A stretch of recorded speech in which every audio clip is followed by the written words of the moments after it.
Hello, നീ സമ്മാനം മടക്കിത്തന്ന നിന്റെ കൂട്ടുകാരിയാണ് സംസാരിക്കുന്നത്. I M Renuka. ഇത് നിന്റെ ഭർത്താവിനുള്ള ആദ്യ പാഠം.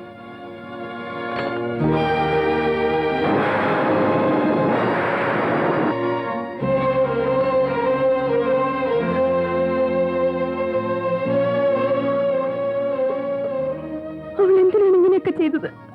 പറയൂ പ്രകാശേട്ടാ, അവൾ എന്തിനാണ് നമ്മളെ പാഠം പഠിപ്പിക്കുന്നത്? അവൾ ആരാണ്? നമ്മുടെ ജീവിതത്തിൽ അവൾക്കുള്ള സ്ഥാനം എന്താണ്? എനിക്കറിയണം, എനിക്കതറിയണം.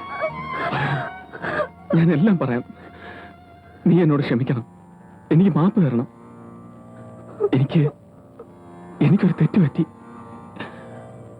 മനഃപൂർവ്വമല്ല, എനിക്ക് അബദ്ധം പറ്റിയാണ്, സത്യം.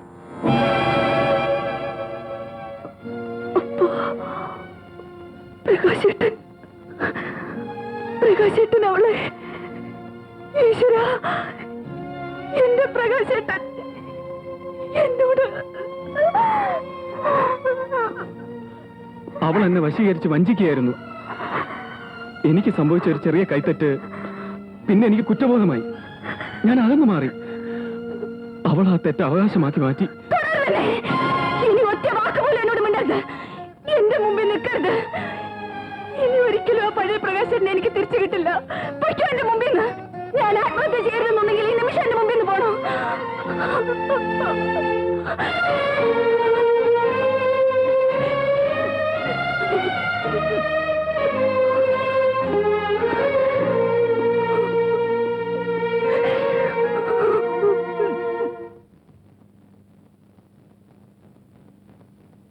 പോലീസിൽ പറഞ്ഞ സംഗതി കൂടുതൽ വഷളാവുകയുള്ളൂ.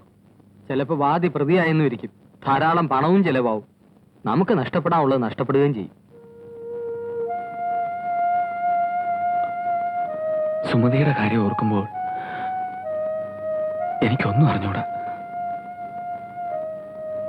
നീ സുമതിയെ പറഞ്ഞ് മനസ്സിലാക്കണം. നീ പറഞ്ഞാ സുമതി കേൾക്കും. എല്ലാ പെണ്ണുങ്ങളും എന്നെ പോലെയാണെന്നാണോ വിചാരം?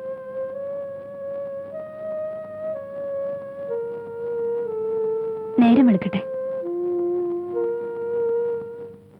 എന്റെ ഭർത്താവിന്റെ സ്വഭാവ ഗുണത്തെക്കുറിച്ച് ഏറെക്കുറെ സുമതിക്ക് അറിയാലോ. ഞാൻ സഹിക്കുന്നില്ലേ? എൽസിയുടെ സഹനശക്തി എനിക്കില്ല. എനിക്ക് ദുഃഖമില്ലെന്നാണോ നിന്റെ വിചാരം? ഞാൻ എന്റെ ദുഃഖം പുറത്ത് കാണിക്കാറില്ല. അഷ്ടഗന്ധം ഇട്ട് ഇടിച്ചുറപ്പിച്ച് അതിന്റെ പുറത്ത് തീക്കനലിട്ടാൽ ഒരുപാട് പുക വരും, നല്ല വാസനയും. അതാണ് എന്റെ മനസ്സ്. എനിക്ക് ദുഃഖം വന്നാൽ ഞാൻ കരയും, പരിഭവിക്കും, പിണങ്ങും. ഞാനും എന്റെ പ്രകാശേട്ടനും കുട്ടികളെ പോലെ ആയിരുന്നു. എന്നെ ആരെങ്കിലും വഞ്ചിച്ചാൽ ഞാൻ ഈശ്വരനോട് പരാതി പറയാം. പക്ഷേ ഈശ്വരൻ തന്നെ എന്നെ വഞ്ചിച്ചാൽ ഞാൻ ആരോടാ പരാതി പറയാ? ഇല്ല എൽസി, പ്രകാശേട്ടൻ ചെയ്ത തെറ്റിന് മാപ്പ് കൊടുക്കാൻ പറ്റില്ല.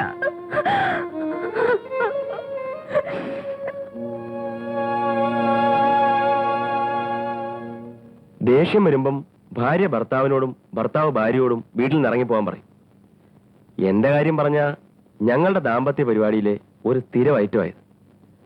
അതുകൊണ്ട് സുമതി കടുങ്കൈ ഒന്നും ചെയ്യുമെന്ന് എനിക്ക് തോന്നുന്നില്ല. സാറിന് പറ്റിയ അബദ്ധം ഇതാണ്. സാറ് പാലുപോലെ പരിശുദ്ധനായിപ്പോയി. ജീവിതമല്ലേ, തെറ്റുപറ്റും. മറക്കണം, പൊറുക്കണം. 24 മണിക്കൂർ ഈ കൊച്ചിന്റെ തീട്ടം കോരി നടക്കുന്ന എന്നെ കണ്ടിട്ട് നിങ്ങൾ എന്തായിരിക്കും പറയാ? അവനൊരു പെൺകോന്ത് അല്ലേ? അങ്ങനല്ലേ സാറേ? ഞാനൊരു വങ്കനൊന്നുമല്ല. ബട്ട് ഞാൻ ഒരുപാട് സഹിക്കും, ഒരുപാട്. അങ്ങനെ വേണം. ഇവനെക്കുറിച്ച് ചിന്തിക്കണ്ടേ? നമ്മൾ ചിരിക്കുന്നത് നമുക്ക് വേണ്ടിയാണ്. പക്ഷെ നമ്മൾ കരയുന്നതും എന്ത് സഹിക്കുന്നതും നമുക്ക് വേണ്ടി അല്ല, അടുത്ത തലമുറയ്ക്ക് വേണ്ടിയാണ്. അച്ഛൻ പറഞ്ഞ ശരിയല്ലേടാ മോനെ? അച്ഛൻ പറഞ്ഞ ശരിയല്ലേ എന്റെ പൊന്നുമോൻ?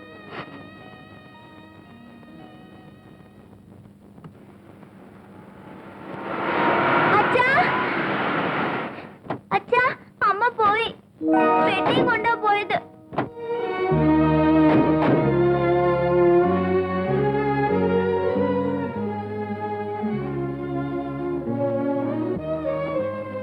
മോൻ എന്താ അമ്മയുടെ കൂടെ പോഞ്ഞത്?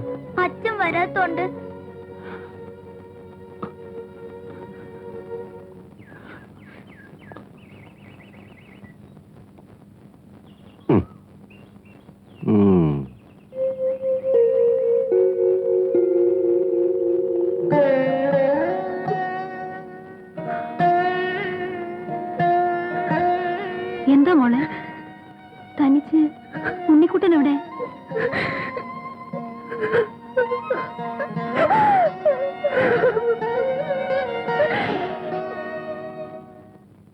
വരൂ അച്ഛാ?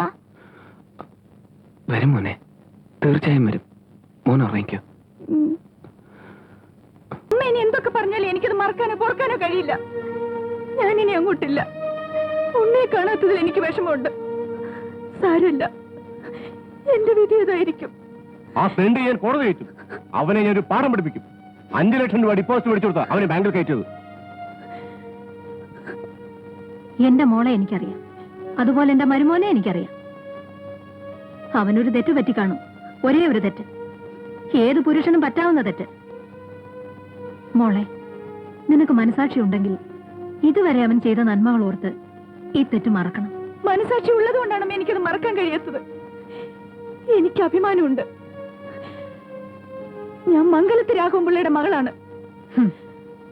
മംഗലത്ത് രാഘവൻ പിള്ള? മോളെ, നിനക്ക് ഈ മനുഷ്യനെ അച്ഛൻ എന്ന നിലയിൽ മാത്രമേ അറിയാവൂ. മംഗലത്ത് രാഘവൻ പിള്ള എന്ന ഭർത്താവിനെ എനിക്കേ അറിയാവൂ. മോളെ, മകൾ അച്ഛനെ അറിയുന്നത് അമ്മയുടെ നാവിലൂടെയാണ്. എന്റെ ഭർത്താവിനെതിരായി ഒരു വാക്കുപോലും ഇതുവരെ എന്റെ നാവിൽ നിന്നും വീണിട്ടില്ല. പക്ഷേ ഇന്ന്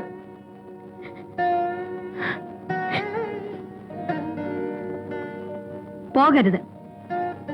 അങ്ങ് ഇത് കേൾക്കണം. സുമതി, നീ ഇന്ന് ചെയ്ത തെറ്റ് നിന്റെ പ്രായത്തിൽ ഞാൻ ചെയ്തിരുന്നെങ്കിൽ എനിക്കിങ്ങനെ ഒരു മകൾ ജനിക്കുമായിരുന്നില്ല. ഒരേ ഒരു പ്രാവശ്യമല്ലേ നിന്റെ ഭർത്താവ് തെറ്റ് ചെയ്തത്? ഒരേ ഒരു പെണ്ണിന്റെ മുഖം കണ്ടപ്പോ നീ വീട് വിട്ടു.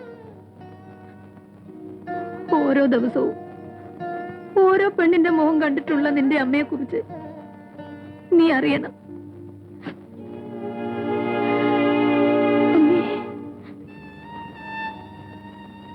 ഞാൻ സഹിച്ചു, ക്ഷമിച്ചു.